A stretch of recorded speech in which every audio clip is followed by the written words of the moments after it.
Welcome to the MENA Surge podcast, the ultimate source for all things Web3 and FinTech related in the MENA region. Powered by FinTech Surge and Future Blockchain Summit, taking place at Dubai Harbour, October 15th through 18th, alongside Expand North Star and in association with Jitex Global. Today with Stefan Kimmel, CEO of M2. Thanks for joining us today, Stefan. Thank you very much, Stephen, for having me. Great to be here. And I know that M2 is a bronze sponsor of the Future Blockchain Summit, and we're super excited to have you on board as one of our partners. Can you tell us a little bit more about yourself and your experience, and what does M2 do? Sure, absolutely. So I start with myself. Great topic to start with. There you go. My name is Stefan Kimmel. I'm the CEO of M2. I come from a traditional financial services background. I've been helping banks and traditional fintechs and traditional finance players to drive their digital transformation journey. So essentially that means helping them to get the best possible products out there in a secure, in industrial grade, professional manner. And that's exactly pretty much what I'm doing here at M2 in the crypto world now. So my background was I was in consulting first with BCG and Oliver Wyman. Then switched to IT services with IBM. Finally made the jump to a traditional bank with CBD. I was the COO of CBD, Commercial Bank of Dubai here for 2 years. And then finally jumped into the rabbit hole and joined Kraken as the Chief Commercial Officer in the region. And then about a year ago, we started M2, which I'm doing to this day, which brings me to what M2 does. We are what we consider a new high-grade crypto investment platform. And at the very core of that means we are offering high yields in a very secure and fully regulated manner. So, for instance, the flagship offerings we will be starting with right now is 10%, 10.5% even yield on Bitcoin, or 10.5% on Ethereum, 11.5% on USDT. So essentially high attractive yields in a place where the investor can be sure that the money is safe, it's regulated, and it's transparent. That's at the very core of it. On top of that, we also are a regulated exchange, so you can buy and sell cryptos with us. And later in the year, we'll start our lending offering, our cards offering, and several other additional offerings for our customers. Wow. So all the way from banking to M2 with a guaranteed yield. And that's something I kind of wanted to tap into a little bit next. But first, I kind of wanted to talk about, how did your experience in banking and financial sector actually move you into the crypto sector? Because as you might know, that alongside Future Blockchain Summit, we're also hosting a show called FinTech Search. And the more and more we had these discussions with fintechs and with the crypto Web3 blockchain space, the more we're starting to notice that there's a lot of overlap between the two different sectors.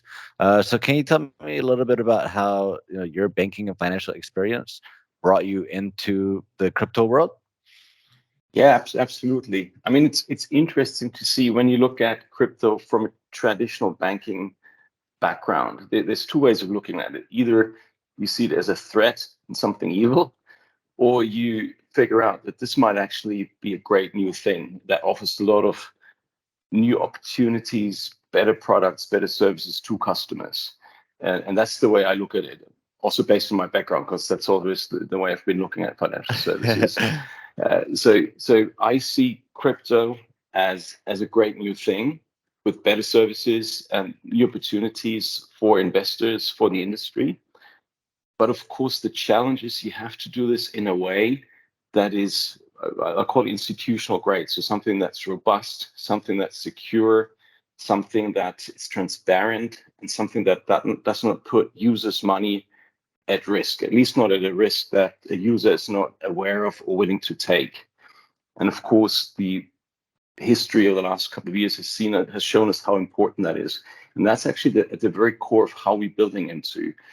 Most of my executives come from a banking background with investment banking and asset management from players like Goldman, like UBS, like Deutsche, etc. As it's really important for us to adopt these new technologies and these opportunities, but make them built them in a way that is robust and transparent and really secure for customers to invest in. And that, I think, is something we see across the industry. As you mentioned, you see more and more traditional bankers get into crypto. But of course, you also have to balance that out with crypto natives who understand what they're doing, who really drive that innovation, which is much harder to do for a traditional 20, 25-year banker. So if you blend those two, I think great results can be achieved, and that's exactly what we're trying to do. That's amazing. And you keep saying these words: robust, secure, transparent. And that's obviously one of the most important things when it comes to blockchain and crypto adoption, is that we can trust it, right? That is transparent, that we're not using a technology that we're not familiar with, and that everything is above board and legal and secure. And one of the things that you also mentioned previously was what you said: a 10% yield guaranteed on Bitcoin secured. And that's something that, typically when we see somebody guaranteeing a certain return, that's one of the biggest red flags of, okay, this is not somebody to be trust. But you seem to have kind of the best of both worlds with M2, that you've managed to figure out a solution that's secure and transparent while also having a guaranteed return. Can you kind of navigate that with us? Absolutely, and that's exactly the sweet spot of where we thought there was a gap, and what we're trying to fill. Because either, exactly as you said, either you get promised 30, 40, I mean, we've seen up to 1,500% returns, right? But then most likely you're never ever going to see that money. On the other hand, you have super robust and secure and compliant offers, but those are typically, I'm not going to say boring, but they're just not as attractive from a yield perspective, not what you would typically see when you go into crypto, because crypto at the end of the day is a higher risk asset, and you would expect higher returns in that asset class. So what we do in essence is we use the funds that are committed to earn plans. So let me say that users can deposit money on the platform, and of course, then that's their assets, and we cannot touch it. That's a compliance requirement. They can use that for selling and trading, just like any regulated deposit. As soon as a user decides to join or subscribe to one of our earn plans, let's say the 10.5% in Bitcoin, that gets then deployed by our in-house asset management team into several different branches in order to generate those yields.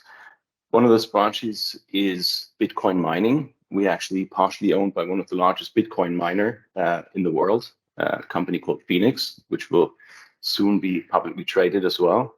That helps us secure very attractive Bitcoin mining return rates that we use as one of the legs we stand on to generate those assets.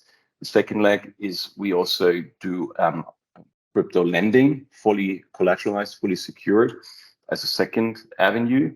The third one is our in-house proprietary quant trading desk that also generates or helps generate the yields I mentioned before. That's great. And, I don't want to get ahead of you or answer a question that you were going to answer previously.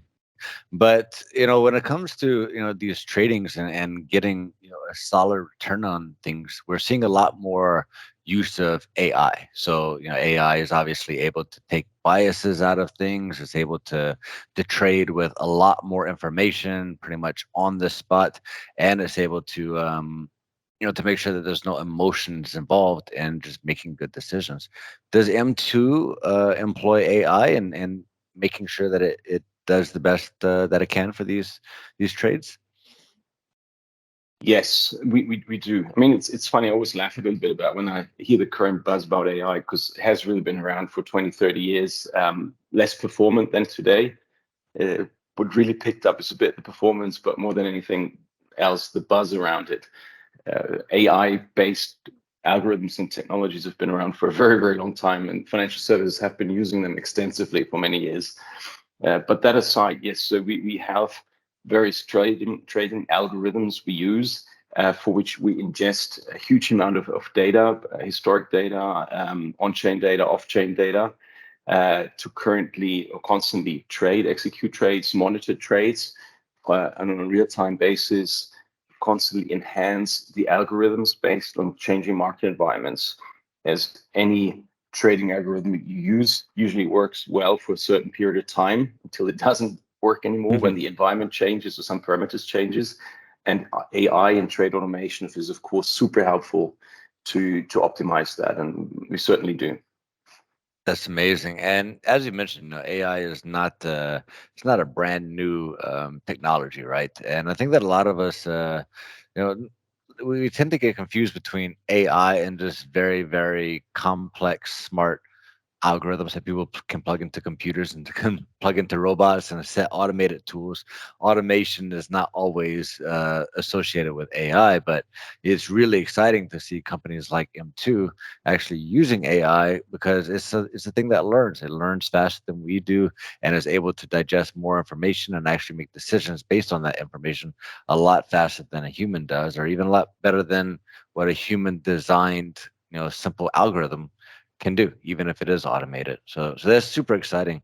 So you did mention that these sort of technologies have been around for quite a while. So what is the vision of M2, and how does M2 differentiate itself from others in the market that may also be using these tools that, as you mentioned, are not brand new technologies? Yeah, so the tools, I mean, I always like to put the use case or the utility and the benefit for users, what it can offer to users at the front center of our considerations. And then the tools you use are just a means to an end. I think sometimes that gets turned around. At the end of the day, the two things that are crucial to how we are positioned is number one, it's being compliant, secure, and transparent. I think that's a real key proposition for crypto customers out there. Often when I talk to especially family offices, institutional customers, before they discuss anything else about fees or yields or any other questions, the first question they always have is, are you regulated? Where are you regulated? How can I be sure my funds are secure with you? So that is the foundation of everything. Without that, all the other discussion is not fruitful in my experience. So that's number one: secure, transparent, fully regulated. The second part then is our sweet spot is the yields. We try to generate yields in a sustainable fashion. So it's not just short-term campaigns; it's sustainable yields that are above market average, that attract customers who then can rely on. They get a great return, but they do so in a safe environment where they can trust they actually get that money. So that's really at the very core of our proposition. That's great. And I mean, the more that you mention safety and security, I think that that's one of the things that we like to hear. We like to hear about the excitingness of, oh, buy crypto, become a millionaire overnight. But the ones that are really in the space, we like to hear that this is safe, that is transparent, and it's actually one of the things that I might be out on a ledge by myself, but I kind of celebrate the bear market a little bit because it sort of draws people's attention away from these overnight crypto millionaires to actually seeing the long term benefits of crypto, the long term benefits of what a NFT actually is, apart from just cartoon monkeys, but it's actually the utilities behind these things. And when you're looking at a 10% guaranteed yield, it doesn't sound that exciting compared to somebody that might have put $1,000 into Bitcoin 20 years ago and suddenly they're a millionaire. But it is still a strong return on investment. And I think that most people, let's say they put $1,000 into something, and then a year later it's up to 1,100. That's not as exciting, but that is still a good solid return with transparency and with security as well. One of the things I wanted to talk about was, we are seeing in the news all over the place that, this country over here might have been, quit to adopt, crypto, and now they're crypto friendly. Then all of a sudden now they're not crypto friendly, and now you can trade here, and all of a sudden now you can't trade there. Is this something that kind of keeps you guys awake at night? That you're like, we have a good business, it's a good offering, we're giving people a good return, but we're still sort of at the mercy of these regulatory authorities and even government authorities of whether or not they're going to allow this to still be continued in certain markets. Yeah, look, of course, regulation is super important for us. The way we look at we look at regulation as our friend and the regulators as our friends in most countries. Because look, as long as there's no regulation, you have exactly the behavior described earlier. There's a bit of Wild West, try to get rich fast, but a lot of risk involved as well, and uncertainty as to what is allowed, what is not allowed, which even keeps a lot of the biggest potential investors out of the market. We now see the ETFs and all the big Goldmans and big financial services players flocking into the industries, potentially can move many times bigger amounts into crypto than we've ever seen before. The prerequisite for that to happen, though, is they need regulation. Their compliance departments would not allow them, or their risk departments, to move funds into unregulated environments. So the more regulation we have, it opens up the space for much, much bigger funds to come into the industry. And B, it also creates clearer rules to protect investors and to prevent the Wild West kind of behavior. So we're big friends of that. And thankfully, we see more and more solid and systematic regulation being built. We obviously operating out of the UAE, under ADGM, which has one of the oldest, most recognized, and most robust regulatory environments out there globally. That's absolute market leader in terms of registration, regulation. We see Europe now rolling out MiCA. That's coming on next year. We're also filing for several applications, regulatory applications in Europe right now. The UK is getting the act together. We see Singapore, Hong Kong, etc. So there's a lot of positive movement out there, and we fully embrace that because we think it will really, really boost the industry tremendously. The one laggard we have, of course, is the US, but I trust it as a country to think over time they'll get the direction together as well. For sure. And you know, obviously you did mention the ADGM with their regulatory authority. And obviously Dubai was the first with BARA, the Virtual Assets Regulatory Authority, to actually create a regulatory authority around this. Yeah, I think that some of it might just come down to, you know, not necessarily a country rejecting crypto, not necessarily a company rejecting blockchain, but just waiting until it's ready to roll out as regulations, right? So this is something that, you know, this the blockchain technology gurus and the whole sector just kind of sprung up and said, "Hey, we're here now. We need you to deal with us."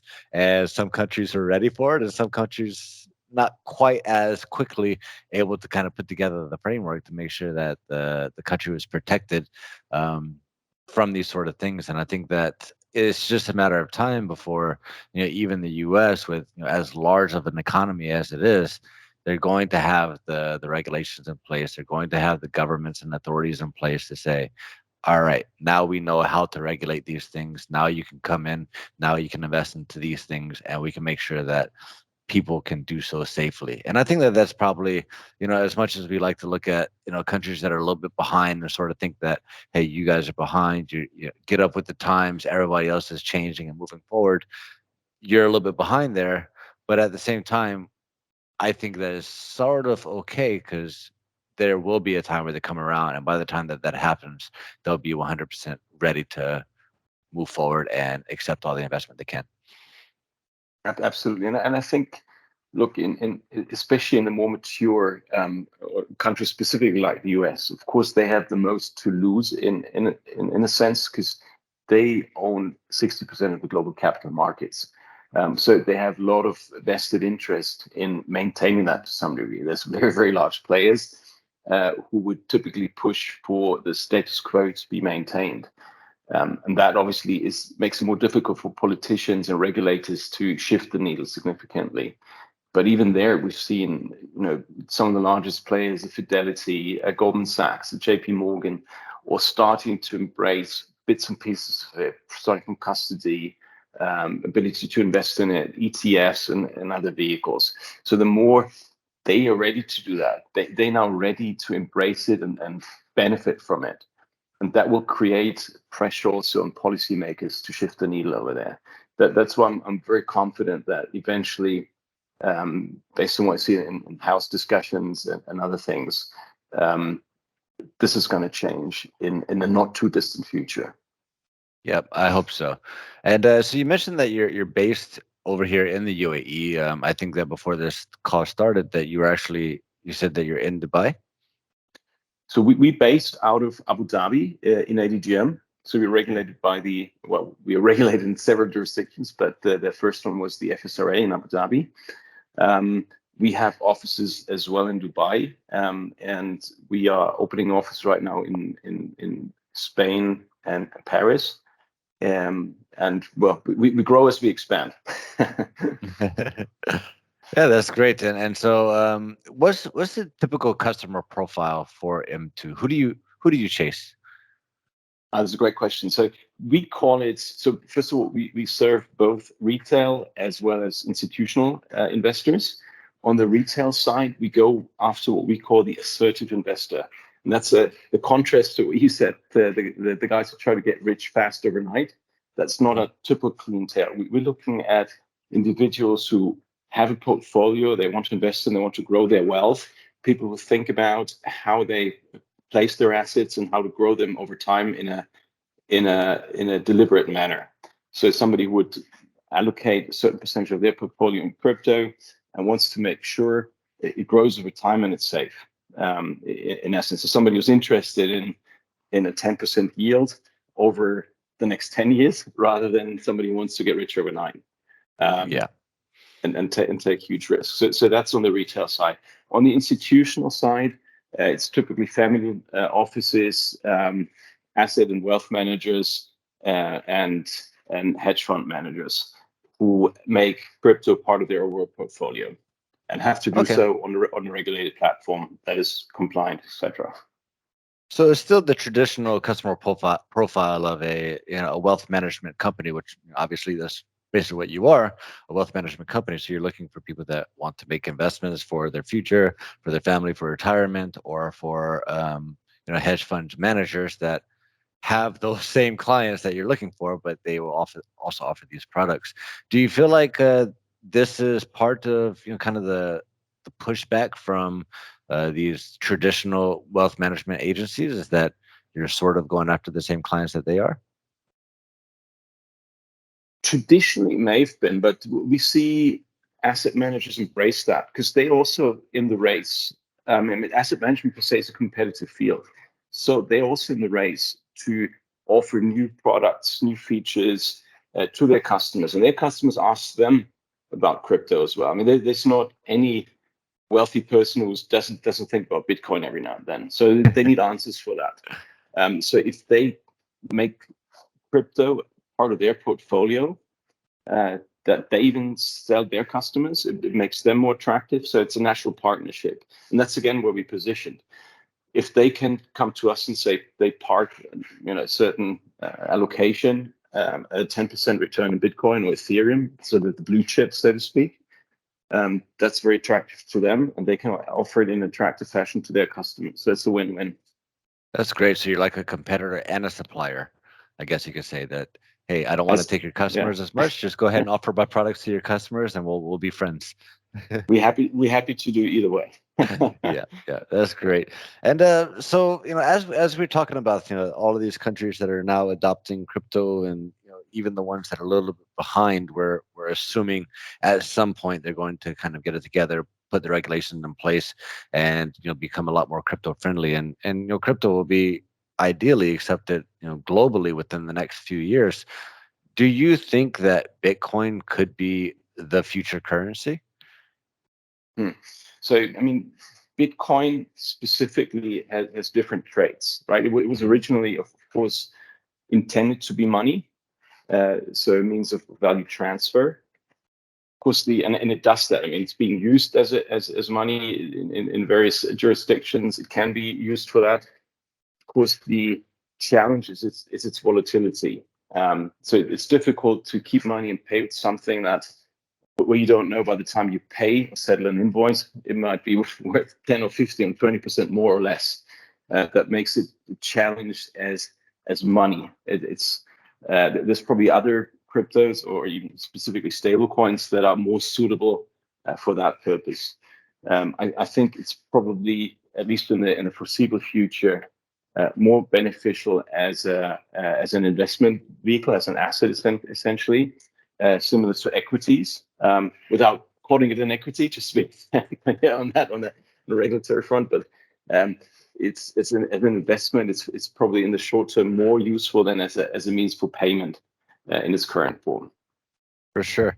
And so, we see a lot of, if you've traveled internationally, you see that a lot of countries accept the US dollar, for example, if you're not able to convert to kind of some of these smaller currencies. Do you think that this is something that is going to sort of make the world smaller as people travel? They'll say, no, it's fine. Just go ahead and transfer some Bitcoins to me, transfer some stable coins to me, and it'll be all fine. Do you think that that's kind of the magnitude of usage that we can expect from crypto?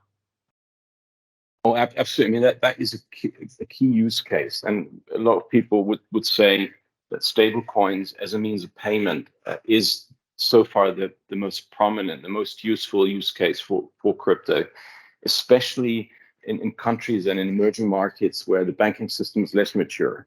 If I compare, for instance, transfers in Europe in the SEPA system, you can do real-time transactions at low cost in a very effective manner.